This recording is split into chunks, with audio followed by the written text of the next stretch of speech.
Bueno, buenas noches, ¿cómo están? Dios los bendiga, ¿se escucha bien? Buenas noches, sí, sí. Buenas noches, buenas noches. Qué privilegio poder estar con ustedes, de verdad, no es un cumplido. Tenía ganas de estar y qué bueno poder ser parte, de poder transmitir un poco lo que a uno el Señor lo confronta y lo lleva a una vida de cambios. Y cuando Aldo me invitaba, estaba orando y siempre que me toca tal vez compartir, digo lo mismo, ¿no? Uno habla de lo que viene estudiando, leyendo. Y les quiero ser sincero que uno está leyendo acerca de cómo afrontar la crisis. ¿Sí? Si tendríamos que ponerle un título entre varios devocionales y en esta noche es Ubicados en la crisis. ¿Qué busca Dios? Y te invito a que abras la Biblia ahí en Jueces capítulo 13.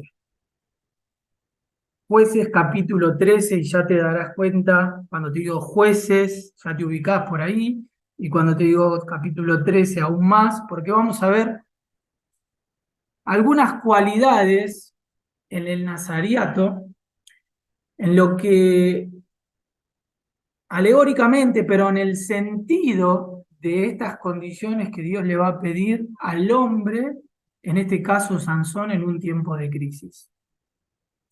Cada uno redime el tiempo, ¿no? Como puede, y, y es bueno hacerlo, ¿no? El otro día visitaba a un hermano que tiene su negocio en Lomas, y ni bien lo prendíamos y abríamos, ni bien prendió una luz, se encendió la música cristiana, se prendieron las luces y él me dice, yo recibo a la gente así. Y él redime el tiempo de esa manera. Tenemos otro en la iglesia que también trabaja con el auto y redime el tiempo en esos momentos que tiene de frenar, de entre cliente y cliente, de bendecir a los hermanos. Y a mí me pasa algo parecido últimamente que estoy viajando hacia mi trabajo y trato de redimir el tiempo escuchando no solo música cristiana, mensajes, por momentos la radio, y en una de estas cosas que escuchaba, que trataba de redimir el tiempo, escuchaba acerca de esto, ¿no? De, estamos pasando una crisis, decía alguien, y eso fue lo que encendió, leyendo encima la historia de Sansón, y parándome en algunos detalles que tal vez no me frenaba, pero yo me preguntaba, ¿cuándo, y más en Argentina, no estamos en crisis? Un país que por lo general no soluciona las cosas de fondo.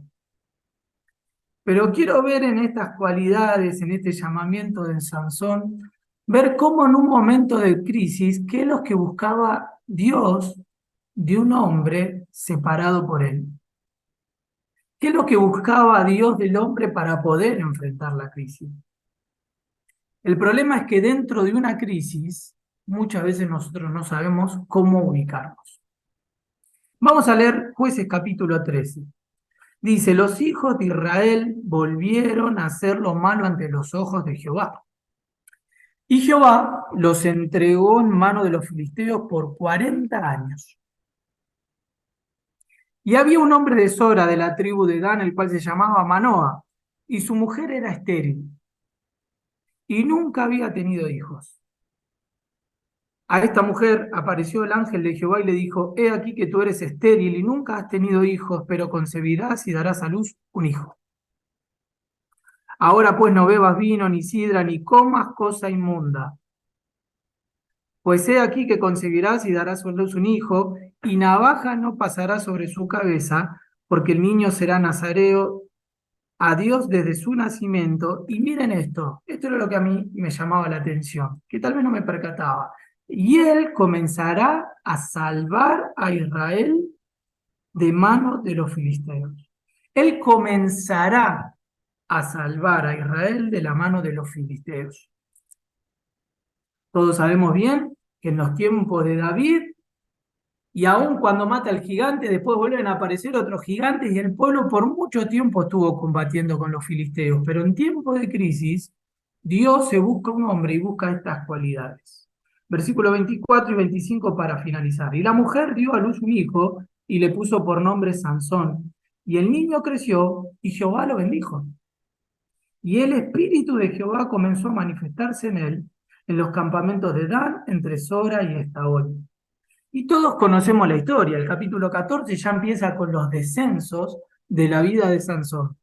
Así continuará por el 15, por el 16, ¿sí? Hasta terminar al final del 16 con la muerte de Sansón. Cada vez que elegía una mujer, él estaba descendiendo. Y no estaba haciendo caso a estas cualidades que Dios pedía. Y eso es lo que nosotros muchas veces tenemos que tener en cuenta, de que por más que seamos llamados o iniciar bien una carrera, no garantiza que la terminemos bien. Pero ver en estas cualidades, ver qué es lo que busca Dios de un hombre de fe en tiempo de crisis. En ese momento había una invasión de los filisteos. Los filisteos eran un pueblo de mar, originario se cree que de Creta o de Chipre. Y ellos manipulaban y manejaban los pueblos que podían. Era un pueblo bastante fuerte porque atacaba e incluso quiso apropiarse de Egipto en su apogeo. Los egipcios lo corren, Ramsés III es el que los rechaza y lo ubica en la parte costera de Israel. Y ahí se empiezan a quedar con la zona más fértil. Pusieron 5 ciudades y le decían a los judíos, al pueblo de Dios, córranse. Ellos eran poderosos por una cualidad que tenían, hasta tal vez un secreto, era que dominaban el hierro como ninguno. Todos tenían espada, mientras que en Israel tenía el rey y tal vez el hijo, Jonatán, en aquel momento, porque era una cosa carísima, los filisteos trabajaban con el hierro. Inventaron los carros forzados, que para la guerra les servía lo que eran los tanques de guerra, y por eso dominaban. Y cuando los israelitas tenían que trabajar sus herramientas de hierro, no solo se las tenían que comprar, sino que el mantenimiento se lo hacían los filisteos. Para poder afilar el hacha, la hoz, la reja de arado, necesitaban el filo. Entonces, aparte de quedarse con la zona más fértil de su región, también dependían de ellos. Ahora, ¿por qué los israelitas los rechazaban, lo querían lejos? Bueno, porque eran invasores, porque tomaron la zona fértil, porque también adoraban a otros dioses, al dios Dagón, tenían muchos dioses. Pero también había algo que en esa ambigüedad era que los jóvenes admiraban. Le gustaba relacionarse con ellos. Varias veces vamos a ver los jóvenes, por ejemplo en el versículo 14, versículo dice, porque así solían hacer los jóvenes. Evidentemente las chicas y los chicos más lindos, la discoteca, los boliches, más lindos estaban en el lado de los filisteos. Evidentemente estaban ahí. Y se querían cruzar. ¿Sí? Eran invasores, le tomaron la zona más fértil, adoraban a otros dioses, pero en esa ambigüedad los jóvenes se veían atraídos. Entonces, por un lado los querían echar, pero por otro lado lo admiraban por lo que tenían, por cómo manejaban el hierro, se cruzaban y dependían de esas relaciones, ¿sí? Y como Lot fue acercándose a Sodoma, esto es lo mismo que le pasó a Sansón. Ahora, Dios inicia una obra. Va a poner a un hombre que va a empezar una obra, lo leímos, no lo estoy inventando yo. Voy a comenzar a salvar a Israel de manos de los filisteos. ¿Sí?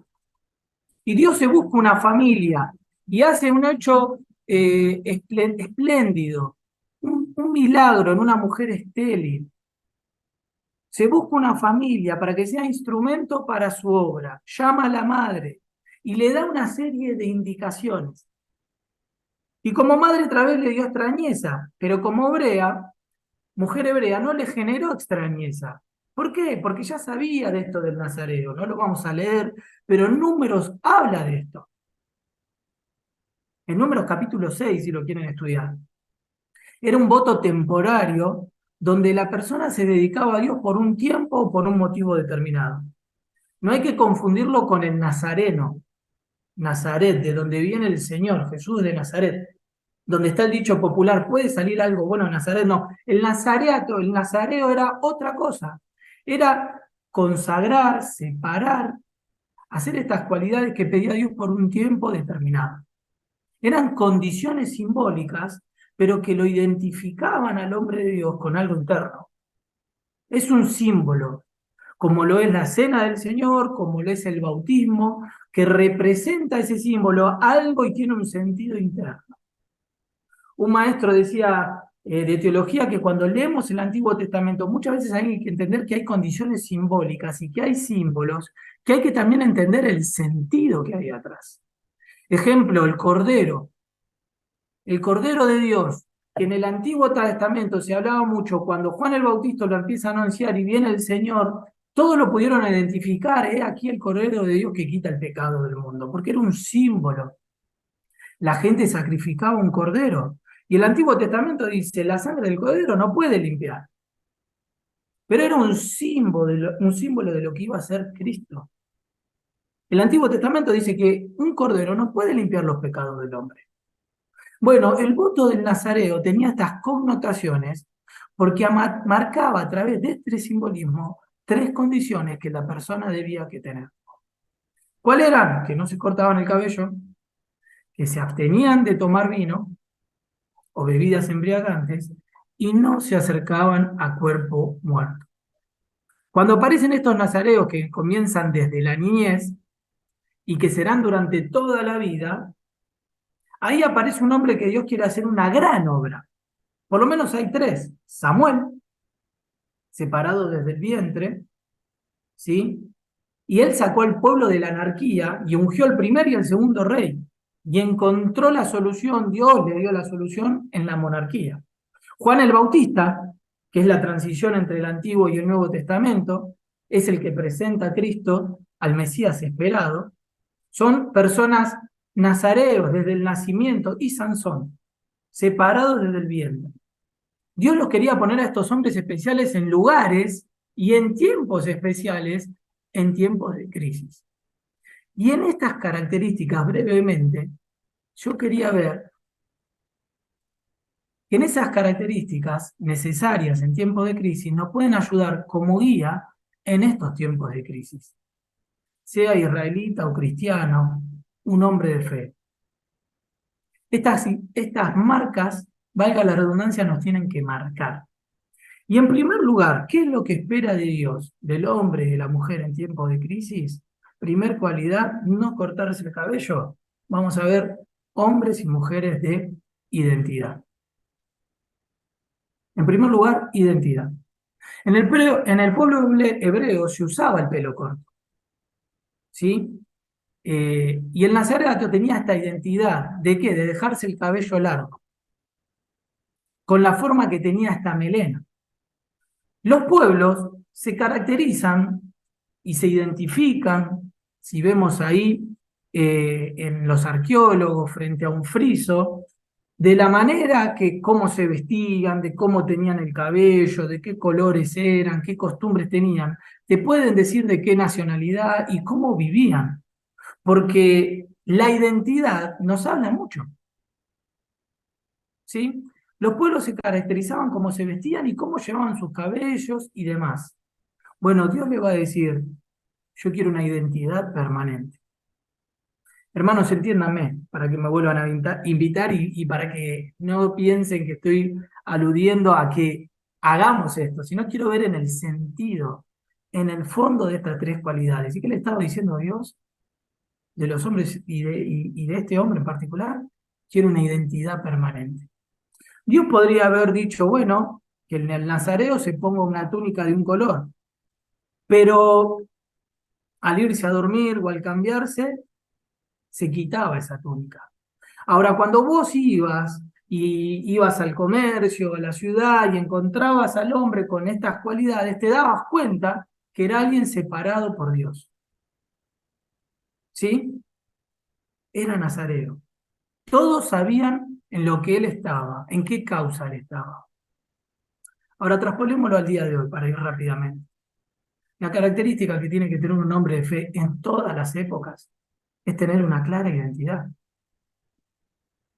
Tenemos una clara identidad, hermanos. Primer confrontación que me hacía el Señor. Se evitan muchas discusiones, y se evitan muchos problemas cuando tenemos una identidad. Alguien me aconsejó una vez, y lo trato de hacer, que al lugar nuevo que voy, sea facultad, trabajo nuevo o cualquier circunstancia, me presento como cristiano. Y empodero mi causa y también empodero mi familia. Soy un hombre de fe, pero un hombre familiar que quiero agradar a Dios. Y eso ya me separa. Esto ha sido de gran utilidad en este último tiempo en la facultad para marcar diferencias. Ahora, si te sirve, aplícalo. Esa identidad hay que mantenerla. No soy cristiano el domingo a la mañana o el martes cuando me conecto en la reunión. Soy cristiano permanentemente. Identidad es tener un pensamiento, es hablar y es actuar como un cristiano. No puedo hablar acá de alguna manera, Dios te bendiga, ¿cómo están? Y después hablar de otra manera. En esta época, y en nuestro país, y en la ciudad que nos toca, es necesario que se levanten hombres y mujeres de identidad. ¿Cuántas películas hay de hombres con doble personalidad? La de Woody Allen que se acomoda a ciertos grupos, ¿no? Esa película que está con una persona y se acomoda. Y muchas veces somos así, como el camaleón, ¿no? Yo en el lugar en donde estoy, me acomodo y paso desapercibido. En lugar de mostrar mi identidad como cristiano. Pregunta, ¿cómo me manejo? Tener una identidad me va a clarificar qué cosas acepto y qué cosas no acepto, qué cosas rechazo, qué cosas sostengo, qué cosas van a ser para mi beneficio. Hermanos, que podamos tener una identidad. En el Nazareato estaba esto, no cortarse el cabello, y en el fondo le estaba diciendo a Sansón, vos tenés que tener una identidad. Quiero que te identifiques. Y cada una de estas cosas Sansón la fue rompiendo. No cortarse el cabello. Y Dalila se lo termina cortando. Pero en segundo lugar, estar involucrados. Dice, no beberá vinagre de vino, no beberá ningún licor de uva, ni bebidas embriagantes, dice el versículo que hemos leído.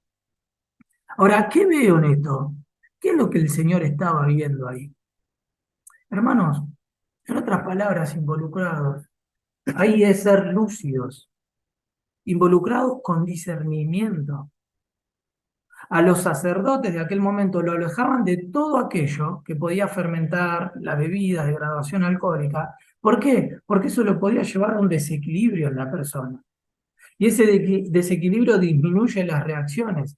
Sabemos los efectos, no vamos a invertir tiempo en esto. Nos hace desinhibir, impide el discernimiento, hace perder el control. Y a los sacerdotes se lo mandaban que no tomaban ni vino ni sidra. ¿Por qué? Porque ejercían justicia. Y es de suma importancia que tienen que estar lúcidos siempre. Ahora, no estoy hablando simplemente del trasfondo del alcohol. Yo creo que el Señor quería mostrar, Dios en aquel momento y en este momento espera algo más. Hoy una característica de tiempos de crisis es que el cristiano tiene que estar lúcido siempre. Lúcido siempre. Y vuelvo a decir, no solo hablando del alcohol o de cualquier tipo de adicción. Veo acá el llamamiento de Dios a que no estemos dopados, obnubilados por las cosas que nos pasan, por la vorágine del trabajo. Vuelvo a decir, no solo con alcohol, con las drogas, con los medios de comunicación que hoy se filtran y se filtran ideas, ideologías, formas que nos dicen cómo tenemos que vivir y nos cambian a que no estemos involucrados y que perdamos el discernimiento y que perdamos nuestra identidad. Y se pone una ética de situación. Y Dios le estaba diciendo a Sansón, yo quiero que estés lúcido, que tengas la guardia en alta, saber estar atento a todo lo que pasa, estar involucrado. Alguien que está involucrado sabe dónde está parado, es un hombre de determinación. Al estar involucrado, sé qué cosas tengo que decir que no como identidad y cuáles voy a tener que rechazar. Y cuáles voy a tener que discernir, no se traga todo lo que le dicen. No mira superficialmente, trata de profundizar porque está involucrado. Trata de identificar cuando las voces que se levantan si son voces de Dios, si es la voz de Dios o voz de hombre, o de parte de Satanás. Hoy hay cristianos que se llaman por el criterio de la mayoría y no usan el discernimiento, y no usamos el discernimiento muchas veces.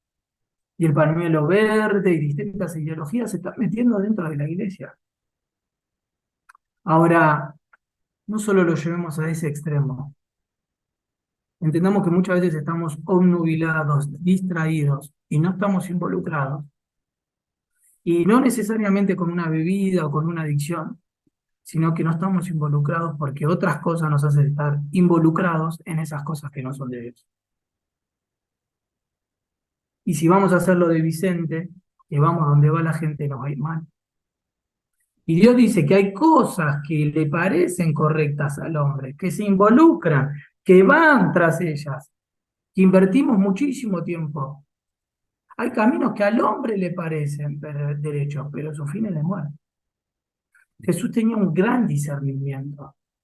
Él les podía dar el pan de vida, pero al otro día le dice, no los voy a alimentar nuevamente, no les voy a hacer el milagro, porque yo no voy a alimentar gente desocupada. A mí me interesa que ustedes tengan una línea de conducta. No les voy a hacer el milagro porque sí. El Señor siempre aplica el discernimiento. Y se espera del hombre de Dios y de la mujer que no solo tenga identidad, y me habla de una determinación, sino en segundo lugar de estar involucrados, y me habla de discernimiento, de poder discernir. ¿Cuántas veces esto se licúa? Y esto se licúa porque muchas veces estamos lejos de la palabra de Dios.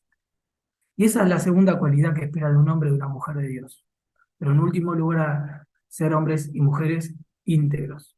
No tener corrupción. ¿Qué es lo que hay en el fondo de eso de que no se acerque a un animal muerto? Que Sansón lo termina haciendo, acercándose al panal de miel, después de haber destruido el león y volver a pasar por ahí. Y habían hecho las abejas un panal de miel. Que nada de que lo corrupto o lo corrompible me tiene que acercar a eso. Por el contrario, me tengo que alejar. Ser hombres y mujeres de identidad. ¿Se acuerdan cuando los sobrinos de Moisés mueren? Y Moisés lo llama a Aarón y le dice, cuidado con el duelo que vas a hacer, porque no corresponde que lo toques. Y ahí hay un choque cultural, pero también hay un choque espiritual.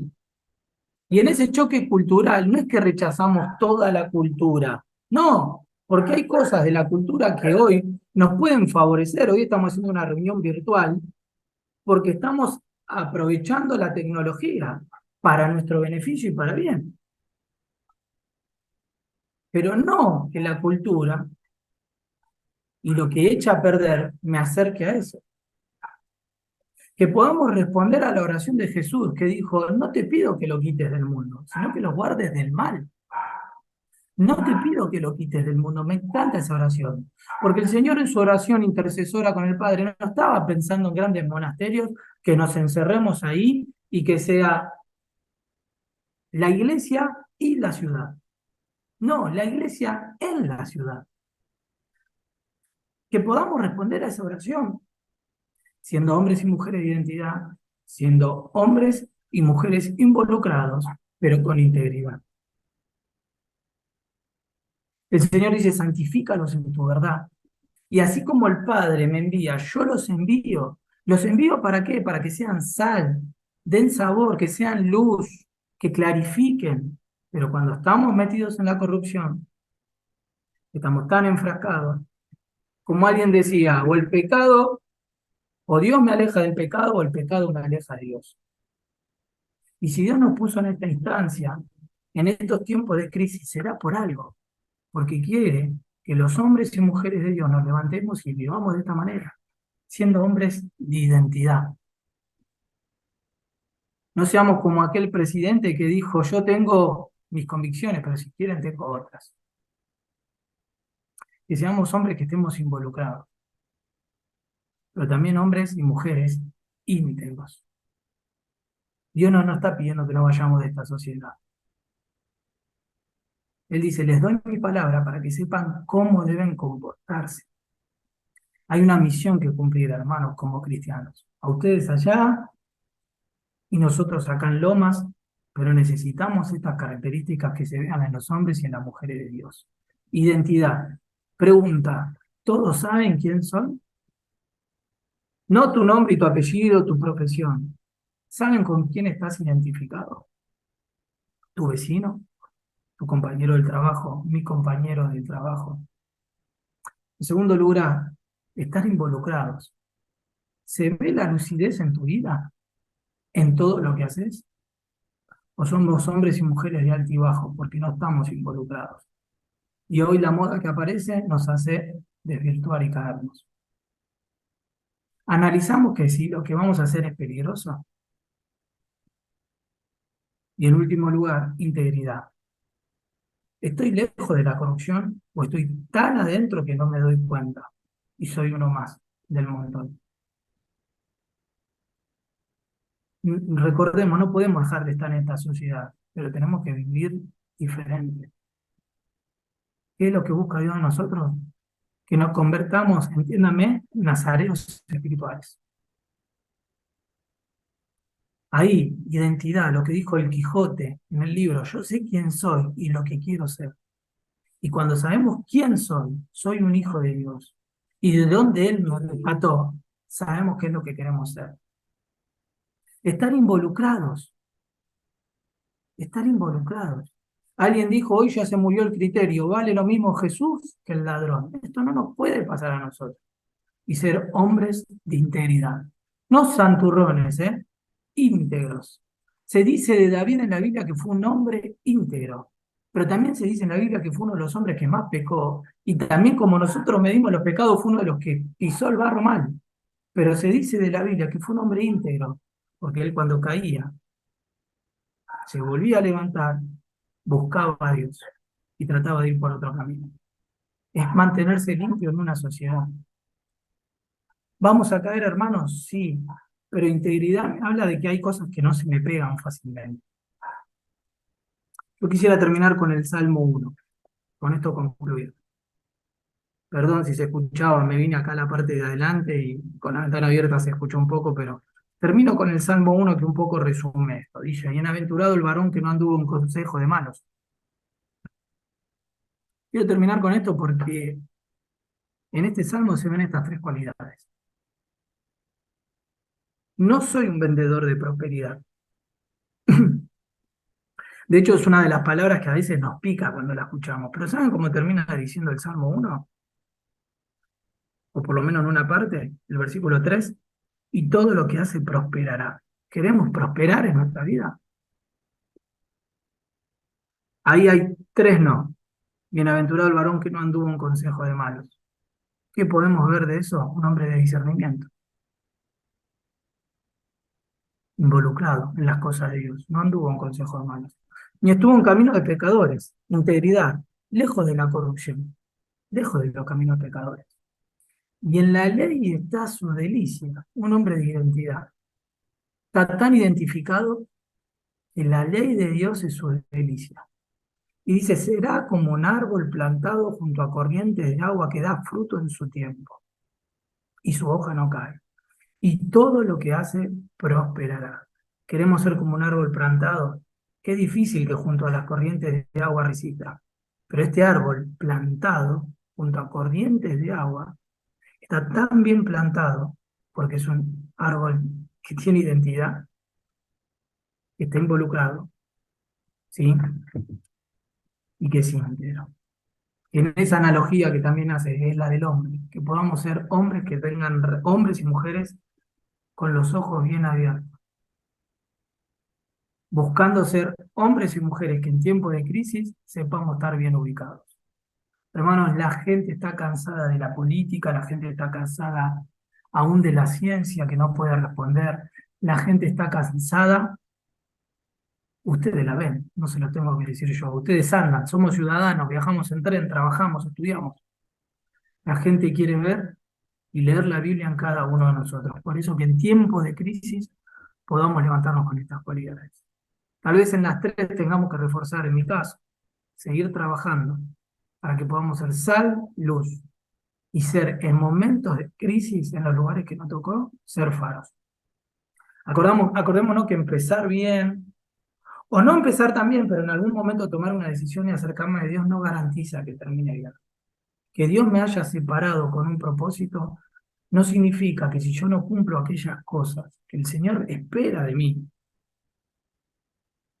puede ser que me esté yendo mal. Y Sansón tuvo que tomar el timón al final de su vida y darse cuenta. Él dice, esta vez saldré como las demás, pero ya no, porque el espíritu se había alejado de él. Porque él había nacido con un propósito. Había arrancado bien, como leímos, pero empezó a descender, empezó a olvidarse. Y esa identidad, me lo imagino. Y me lo imagino porque me ha pasado en mi vida siendo cristiano, estar en lugares incorrectos y que te digan, vos sos cristiano. Y me lo imagino él con el pelo largo, este es Nazareno.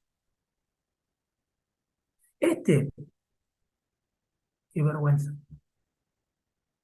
Pero el hombre de Dios puede retractarse. Y quiero terminar con esperanza. Porque él terminó retractándose, buscando a Dios, y es un hombre que aparece en la galería de la fe. ¿Por qué? Porque oró con fe y el Señor lo salvó. Y el Señor en aquel momento utilizó que mueran más de los que mató en vida. Ahora, ¿podría haber vivido de otra manera? Bueno, que esto nos haga reflexionar a cada uno de nosotros, ser hombres de identidad involucrados y de integridad. Será como un árbol plantado junto a corrientes de agua. Y todo lo que hace prosperará. Yo quiero eso para mi vida y quiero a Dios que los desafíe a cada uno de ustedes a poder vivir de esa manera y ser de bendición. Dios los bendiga, hermanos.